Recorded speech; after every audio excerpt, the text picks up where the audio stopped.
On this installment of the Antique Roadshow, we're going to start on this.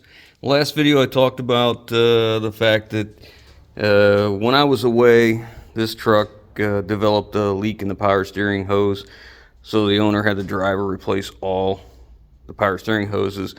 When they did, after they put them on and filled it back up, they didn't have any power steering. I told them, you got the lines on wrong, figure out what you did wrong, put them back, it'll be all right. And they said they did, still didn't have any power steering, so they swapped out a power steering pump from another truck, and they still didn't have power steering. He brought it to me. I swapped the lines around. We had power steering again. But in the midst of doing that, these fittings on this power steering pump now are not clocked correctly. You can see down here, the hose is hitting the frame in a couple spots. I need that power steering pump out of the way anyways to get to the oil pump, because we just put rods and mains in this truck. So I want to get that oil pump out of there, get a look at it, see if it's rebuildable. If it is, we're going to rebuild it. If not, we're going to replace it, because I have an aftermarket. I don't want to use an aftermarket, but whoo, man, what Cummins wanted for that pump. 20-some $100 for that oil pump. And the aftermarket was $500. I don't want to use the aftermarket, but if this one is scored and not rebuildable, we certainly will. So without further ado, I guess we're going to make a mess. I've got the reservoir drained, but it's still going to make a mess of power steering fluid. I got to get a drain pan under here. Oh, I can't get a light in here good. All right, I got the power steering pump out, and when I did, I pulled this out. You can't see it. It's so tight in there. I know, I can't get down in there. Pull my wrenches. So you can see we got oil passing through the backside of that pump. That could be one of our leaks too. I'll have to look at that power steering pump, see if we had oil dripping out of the back or power steering fluid. It probably was engine oil, but we'll look at that in a minute. But there's this sensing line right here. This is an oil pressure sensing line that comes in here, and it works with the regulator. So we got to take that loose before we can get the oil pump and the bolts out. So I want to do that next. I expect that's going to be in pretty rough shape. I may have to replace it. It's not focusing well, but you can see it right there. Okay, he's got the power steering pump off, but like it's really cruddy, so I'm gonna go ahead and get this cleaned up. Oh, it's blue under there. Huh. I'm gonna get this cleaned up and then give it back to him. Alright, I got the power steering pump cleaned up, so he's just gonna prime it and paint it, help keep it from rusting. Well, the other thing is, I want to paint it so if there's any leaks, it'll be far easier to see if everything's Cummins tan, you know. Be much cleaner.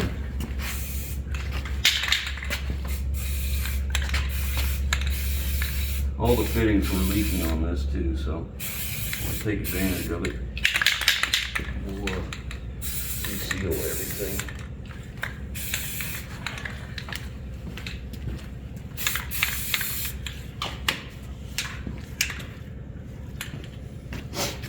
So I got the bolts out, so I've left the top one in and threaded in just a little bit. I'm going to tap on that and hopefully break it loose, and that bolt will hold it, because it's got a little bit of weight to it.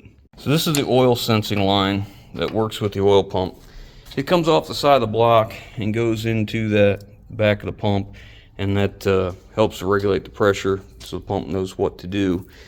And of course, it wouldn't come loose. I knew it was going to break, so we're just going to have to make a new one or get a new one. I don't really care. This is only a 40 psi system, I think, so it's not a big deal. I can make that out of some of that nickel copper mixed stuff or straight steel or whatever. We've got the oil pump out now, and unfortunately, it's an aftermarket. It's not original Cummins. If it was a Cummins, we would try and rebuild it, but being aftermarket, I'm not going to waste the time. We're just going to put another one in. But we started to clean the block up. As you can see, it's coming along. We get all the crud out of here. Really making a difference here. And I like to take a mirror, whatever I did with my mirror now. I don't know what I did with it. What did I do with my mirror? Oh, It's in my pocket. Anyways, I like to take a mirror and look at these cam covers and see what we got going on here, and see if the leak looks like it's coming from up above or it's coming down below. I don't know. It's hard to say. I do know that the air compressor is leaking oil. It's pushing oil into the tank, and I had already ordered a new compressor for this for when he was ready to do it, so it's already here. And we have a leak between the two gaskets right in here. It's dripping oil in here. So I'm thinking we're going to go ahead and take the fuel pump out and drain the coolant, and then we'll take the compressor out since I have another one. We'll get it ready to go. We'll get it primed and painted. It's already painted, but we'll paint it Cummins tan. Maybe not. Maybe we'll leave it blue. It's Bendix, I think. But once we get that out of here, now we're back up to the accessory drive. We've never been as close to this accessory drive. We'll never be as close to this accessory drive as we will be with this out of the way.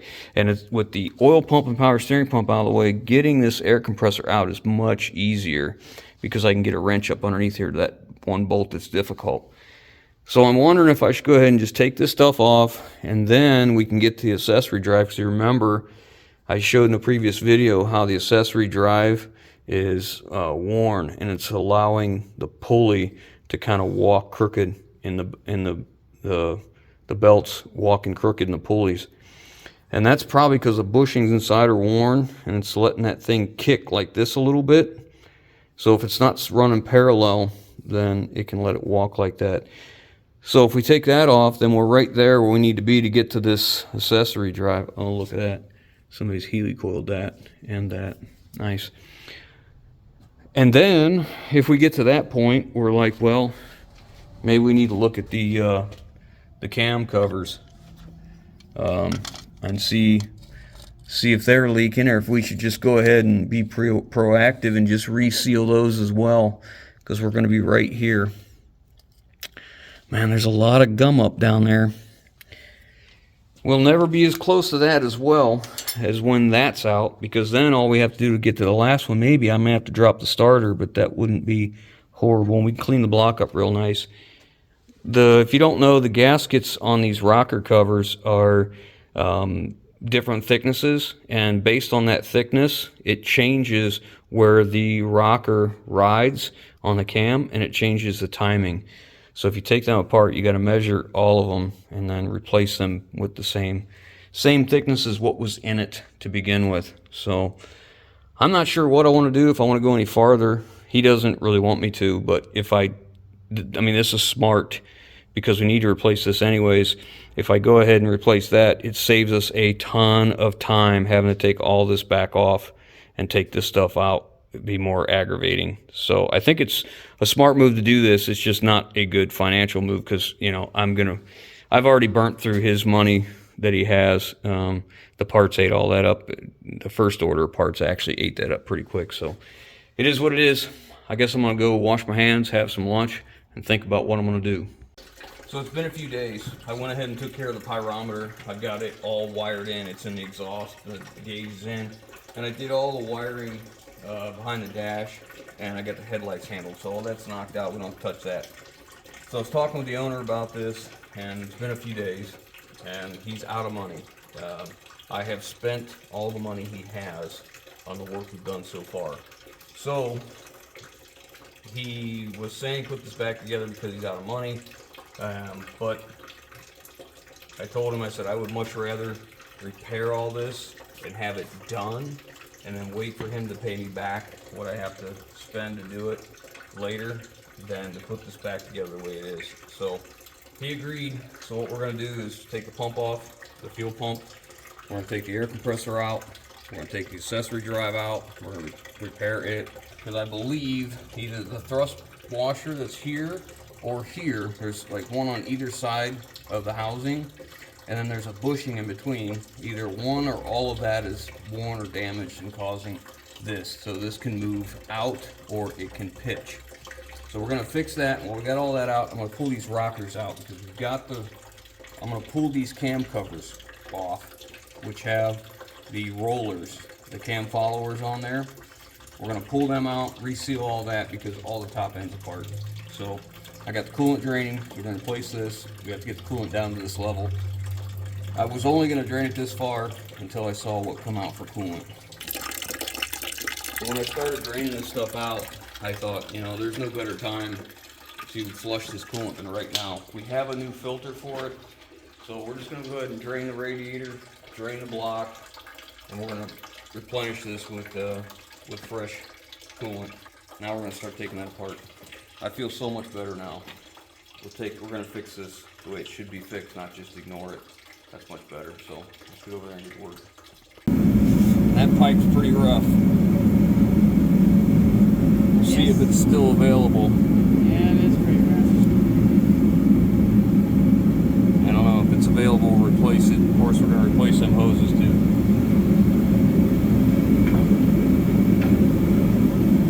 Now that opened up a little more room to get to this last one right back in here. Oh man, that is tight.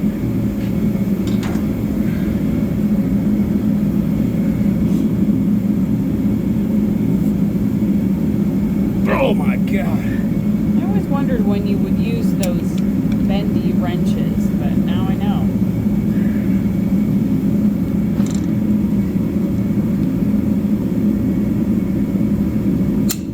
Good Lord. Well, that was plenty tight. So we'll make sure these threads are all cleaned up on the compressor, the new compressor, and we'll make sure these bolts are tight. They're clean. The threads are clean. So when we go to put them in, it'll be a lot easier to run them in by hand. And of course, never cease. 7/16 coarse thread. Alright, now that bracket's staying in there. Oh, don't you fall. Don't you fall. It's dripping some coolant out of it or something. Diesel. Oh, diesel, okay. Oh yeah, it's a fuel pump. Alright, there it is. There we go. Okay, so we got the air intake off. Oops, right here. This is the air intake. Comes, you know, this is, air comes in the top of this. This is a water air charge cooler, so it uses engine coolant to come in and out of it that goes around like a heater core of sorts, an air charge cooler, and cools it down. So it brings in fresh air from here into our air compressor, and then coolant comes in here and here. And it's an O-ring fitting, which those are pretty hard. We'll be replacing those too. What's left is our bolts holding the compressor on. I think I got everything else. I hope.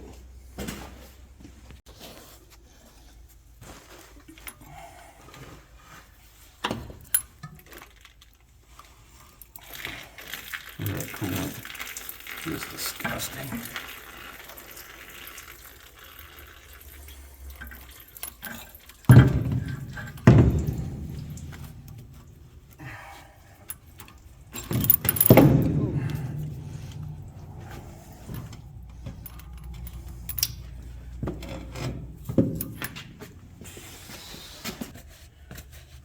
Look at that nastiness.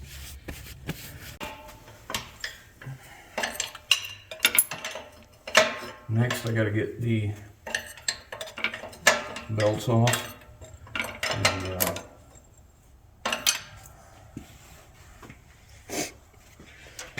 The belt's got to come off. Then there's a big center bolt here and some other bolts. We got to get a puller in here to pull these off, and then we can unbolt this housing and take it off. Sounds pretty quick, but it ain't. Yeah, it always does. Now I have to get center nut off. Now this accessory drive has to be timed. The pulley only goes on one way. It's dialed. It's doweled.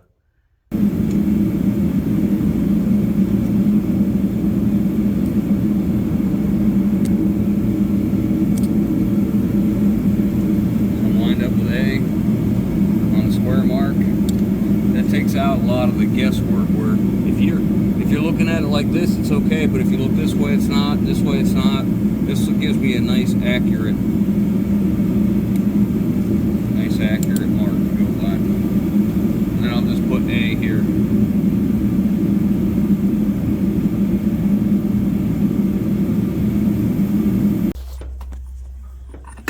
Alright, so we got this loose. And we just put a pry bar in the flywheel. And that gets the nut off the end of it. Pulley has to be pulled off with a puller in most cases, so what we'll do next is take the fan shroud loose, and then we'll just kind of lay it in this way. We'll get it around the fan and then give us some more room to work in here. We took the fan off and moved the shroud over to give me lots of room to work in here too, by the way. Looks like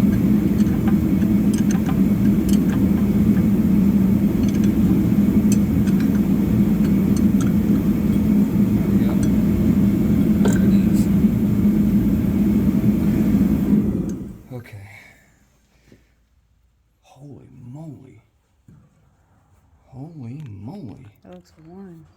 Very worn, huh? Yikes.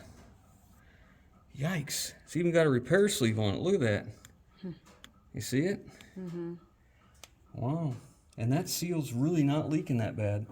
I mean, you can tell it's damp, but wow. You never would have guessed that, would you? Huh. Anyways, this is a puller we use, just your basic, you know, basic puller.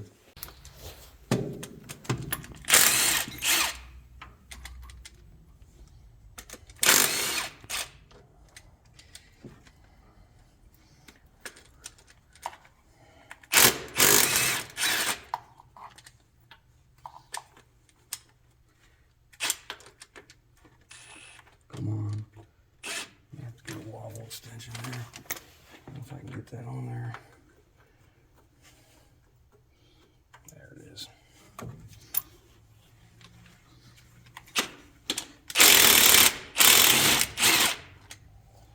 think that's the last one. I think there's just 5.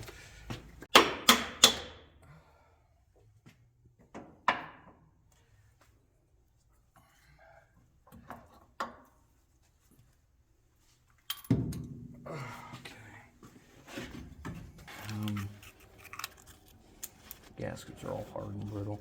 So we have to take this bolt out. You can see it's a hole in it. This is an oiling bolt. You have oil in that shaft, so you don't want to leave this on here and then push against it because you could destroy that bolt. Now you can see how much easier it is to get to everything in here, and then we can clean this block up real good.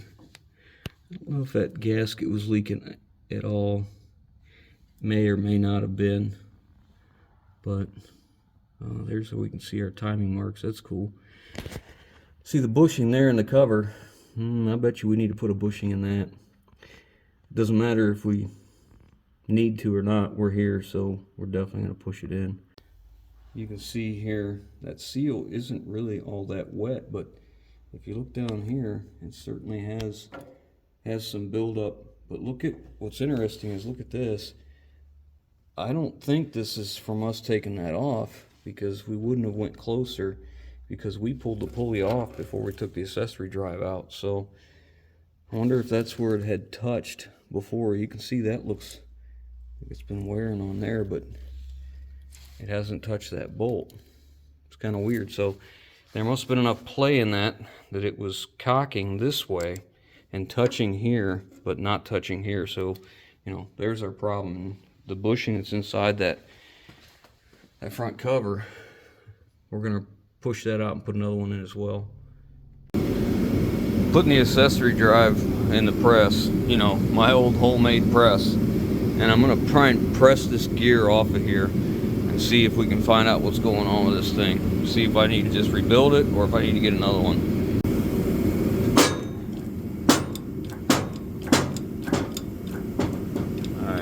Going, so now I'm gonna have to grab this so I drop the camera here so I don't drop this. There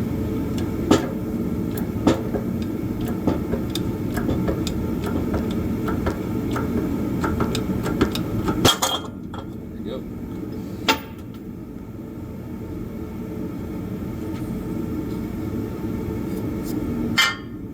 little bit unconventional, but it works. We got that off. Now we'll get a look at it and see what's going on.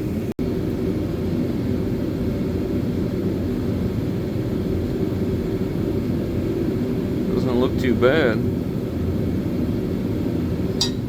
That pushes against this washer here.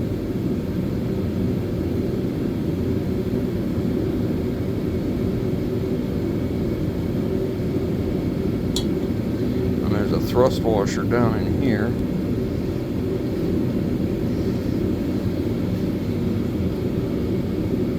I wonder if they just, somebody had this apart but didn't press it in properly. I'll have to look at that orientation and see if that's right. Next thing we're going to do is put the shaft in this bushing, see what that's like. There had to be a reason this thing was moving as much as it was. I don't know if it was the bushing itself in here or the bushing in the housing or both, but we'll see.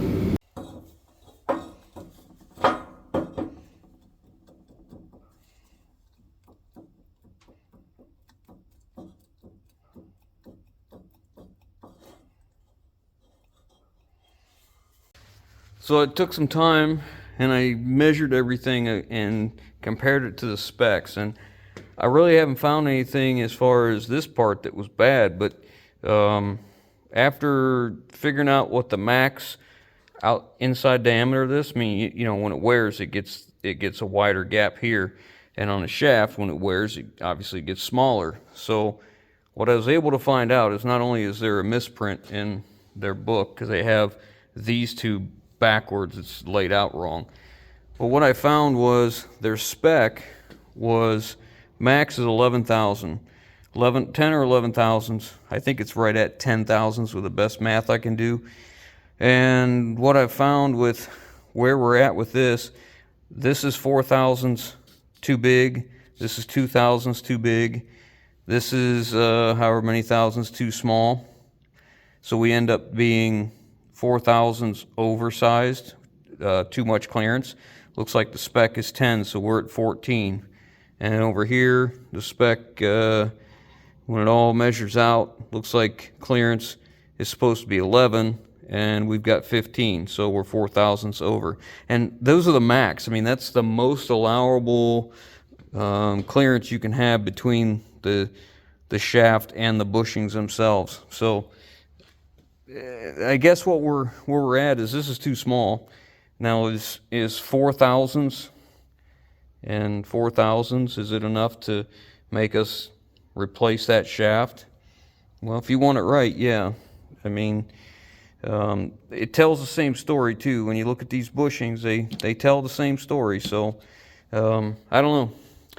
I can get a aftermarket accessory drive, the backside, but I need a pulley too, because the pulley's just, you know, completely destroyed as far as the sealing surface is concerned. You see that they did. They put a repair sleeve over that, but you know, that seal just wore through that.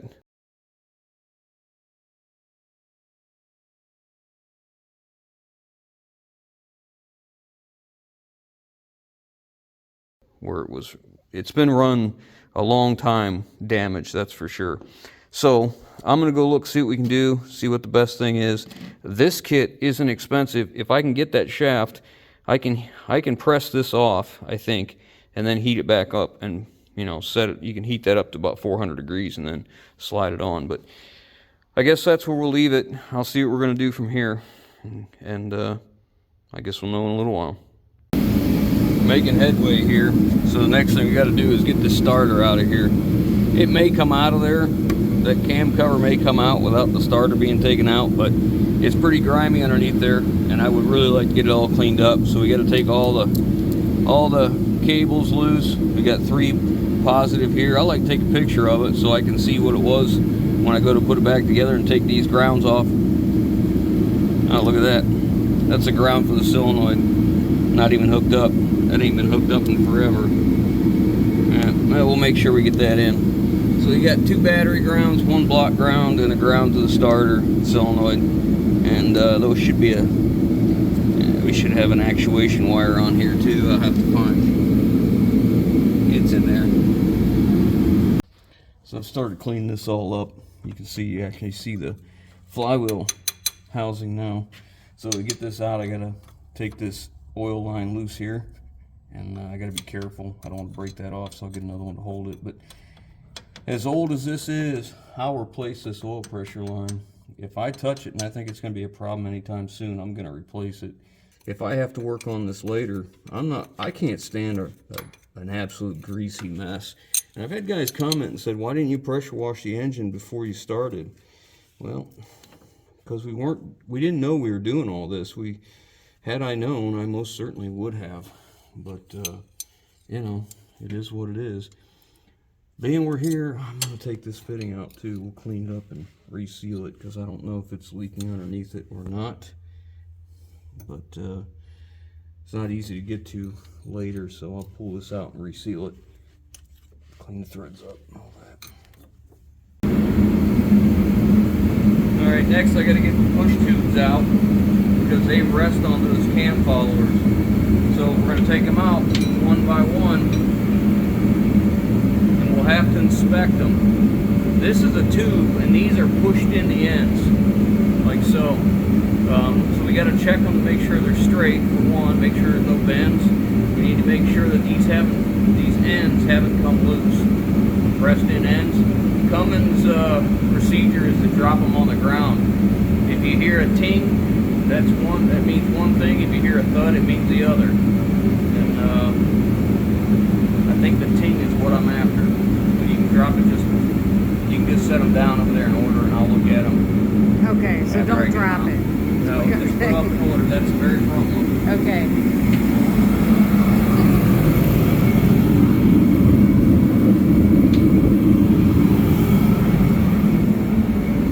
So we're going to check the ends for wear as well. Okay, which one's next? They go like this. Okay. This is the next one forward. This should be number 2 and number 3. Okay, I'm putting them like this. Yeah. Okay. You can group them together in 3s. Okay.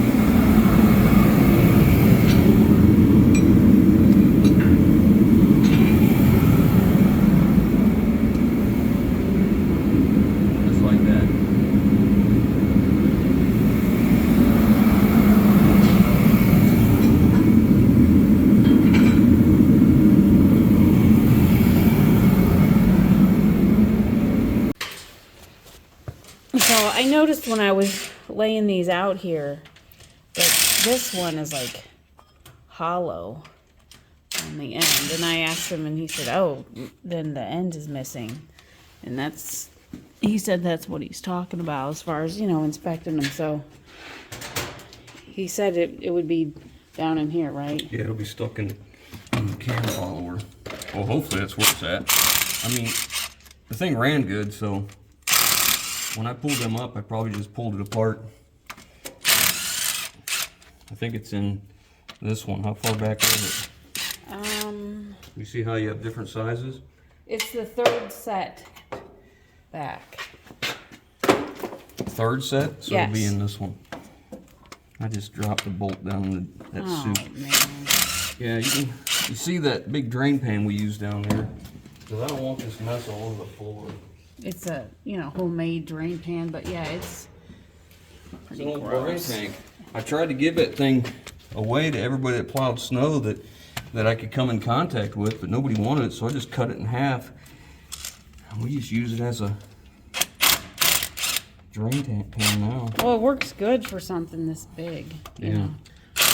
Yeah, it's a little bit, just a wee bit longer. There's the ground. It broke off for the solenoid. But I can't even begin to remember how many bolts have fallen down in there. Well, that's nice. It's nice too, because you know where they're at. They didn't bounce. That's true, yeah, because when they hit the concrete, sometimes we never find them. It's like stuff disappears. I don't know. I'm trying to say my shop's a mess. Because I get that a lot. Well, it is. It is a mess, but Yeah. it is what it is. Yep.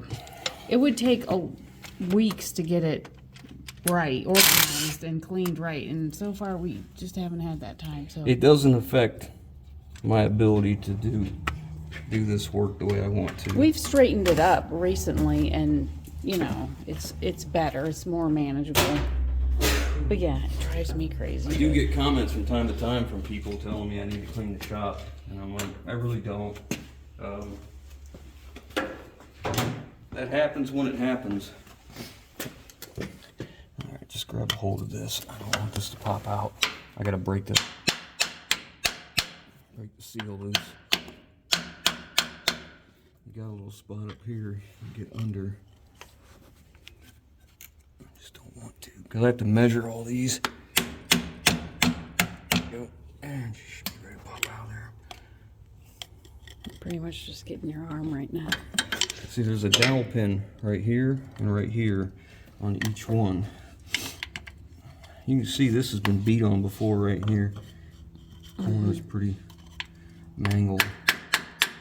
I don't like to tap too much on a sealing surface, especially because this is what affects the timing, advanced retarded timing of the rockers. Got it. And the injectors. Valves and injectors is what I'm trying to say. It's a problem when they're rusted on there like that.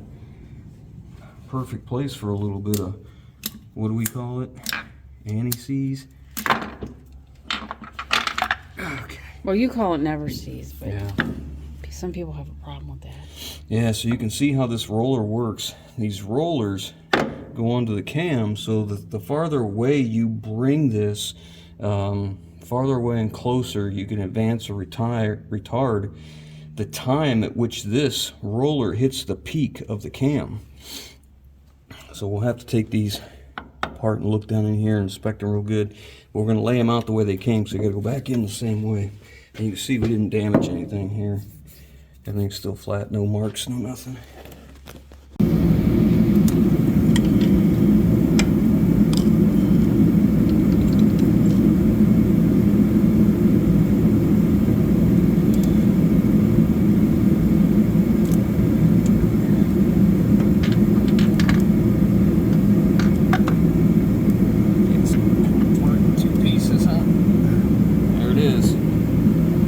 Off. Mm-hmm. Yeah, I don't think you did that.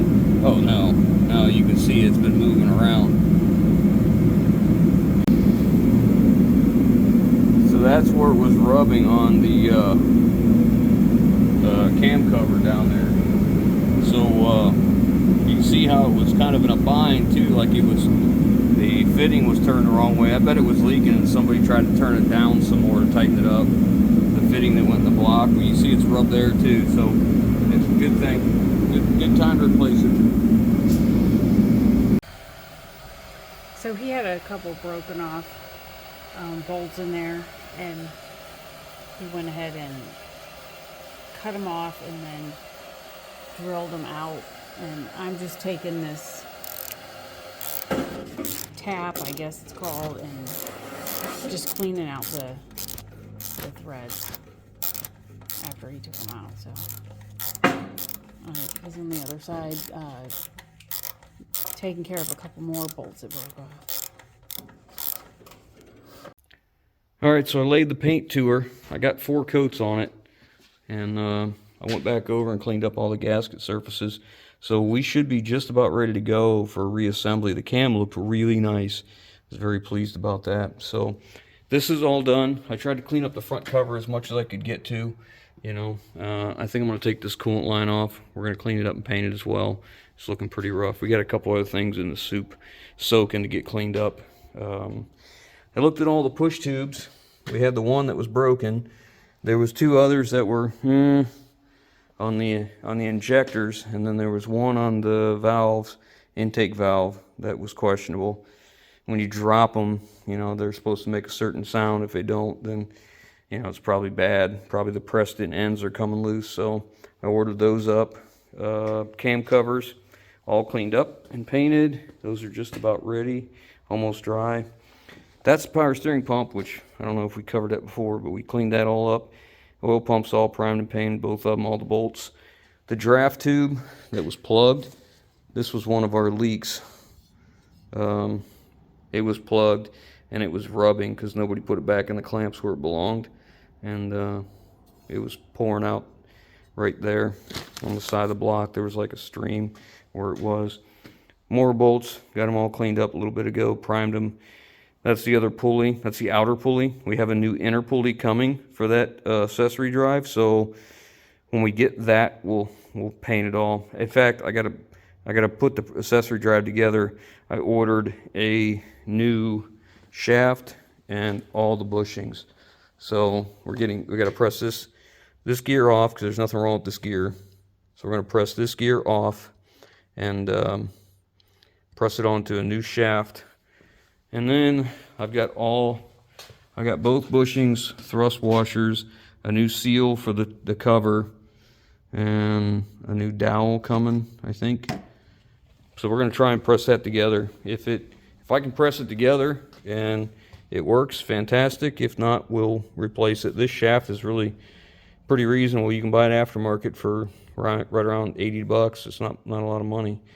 And the what they call the major kit for the accessory drive was only 49 bucks, something like that. It was pretty cheap.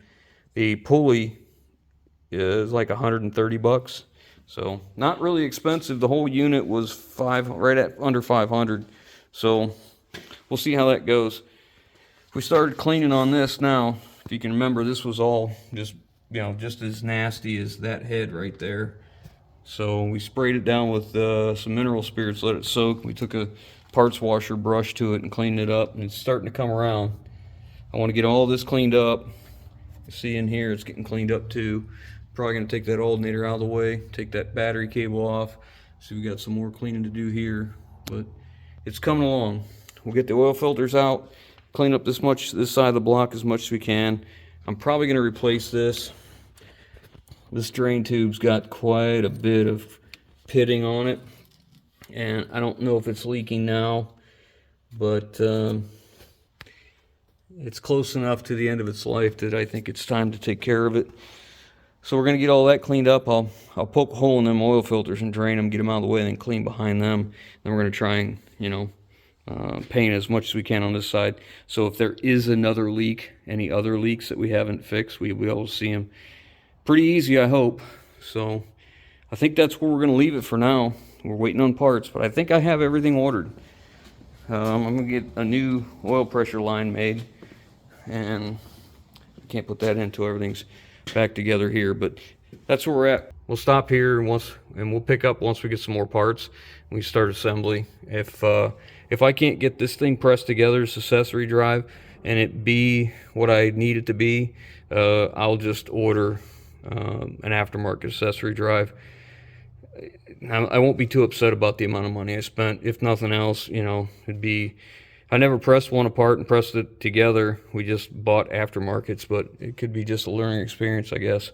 Well worth it. But thanks for watching, guys. Hope you enjoyed. Catch you on the next one.